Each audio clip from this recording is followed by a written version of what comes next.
Today I want to talk about why are you hiding? Why are you hiding you? What are you hiding? Like, do you want to get out there and do something fabulous, but you're playing small? You're holding yourself back. You're wondering, oh, do I really have the right? Should I be out there? People are going to think I'm full of myself. So what are you hiding? What's holding you back? I was watching a stand up comedy with Ellen DeGeneres, and it's titled Relatable. And part of what she said in that video or that stand up comedy was when she very first started the Ellen show in the afternoons, at the end of the show, she ended the show with, "Please be kind." So she got to be known as the Be Kind lady. And then she goes on to say that if she's driving on the freeway and someone's driving too slow and she honks her horn or something, that she can't even do that anymore because then people will judge her. People will look at her and go, "Well, Ellen, I thought you were the Be Kind lady." So she started thinking about, like, okay, something that you're known for, now people hold you up to a certain standard, and now you have to think about those standards when you're out about in your daily life. And I thought about that and I thought, I think that's one of the things that keeps people from getting out there and being their authentic self. And the reason for that is because, we fear being judged, right? Maybe we've learned something new and we are all on fire about it and we're like, "Oh my gosh, this is so fantastic. I need to get out there. I need to share this with people in a big way. This really resonated with me. This really impacted my life. I'm so excited to share this." But then we don't. And the reason we don't is because um, we fear being judged, right? We think to ourselves, "Oh, but my friends and my family will probably see me because, I'll be on social media and then they're going to judge me. They're going to be saying, 'Who do you think you are?' Or 'That's not you,' or 'You're so fake,' or whatever it is that you're telling yourself that's keeping you from getting out there."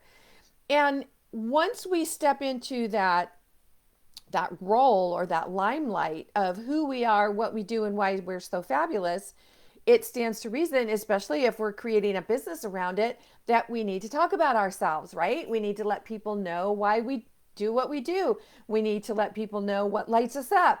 And we also want to be there for other people. We want to share tips and tools and opportunities. And this is being authentic. This is who we are. But someone who maybe has known us for years and years and years will say, "Well, that's not the Nancy that I've known. I've known you to be X, Y, and Z." And then they're going to judge you, or they're going to um, maybe even say harsh words to you, or they're going to constantly be reminding you of who you used to be. And it can be daunting because now we have that duality of the mind, right? We're like, "Well, that's who I used to be, but this is who I choose to be." Does who I used to be negate who I choose to be? And oh my gosh, we can go back and forth in our heads and we can doubt ourselves. And then the imposter syndrome comes in, right? We're like feeling like no matter how much we've learned, what we've learned how to do, what we're here to share, that we don't have the right to do it, that people are going to be judging us. And before you know it, we dim our light. We keep ourselves small. We hide because we don't want people to judge us. It doesn't feel good. So when we're in that space of wanting to be our best selves, wanting to be our authentic selves, and yet all of those negative thoughts, feelings, and emotions are coming up about actually getting out there and letting people know what we do. Here's something that you can do to combat that negative self talk or that imposter thought that's popping up in your mind all the time. Okay, so the first thing is number one, ask yourself, all right, why am I hesitating putting myself out there? And pay attention, be honest with yourself. You have to be honest with yourself for this to work. You have to say, okay, what am I really afraid of? And chances are it's going to take a minute for you to really think about this, because we often resist thinking about what we're really fearful of, because we're fearful, right? It makes us fearful. We don't want to think about something that makes us fearful. So we don't think about it. We think about a lot of other things, and we keep ourselves busy. And this is what happens with shiny object syndrome. You know, people are getting out there and they're building their business, and then they say, okay, I have a plan, I'm going to do this.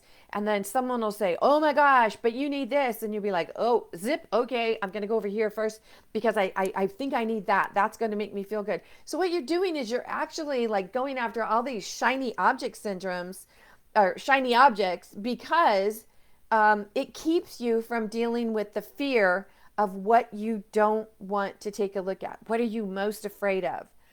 And also, you know, it stands to reason that most people don't want to stand up to their friends and their family, right? We want to be accepted. Everybody wants to be accepted.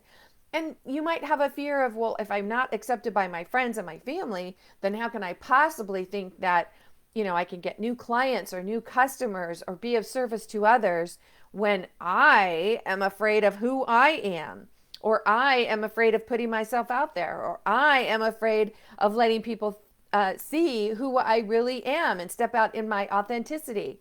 So stop and ask yourself, what am I really afraid of?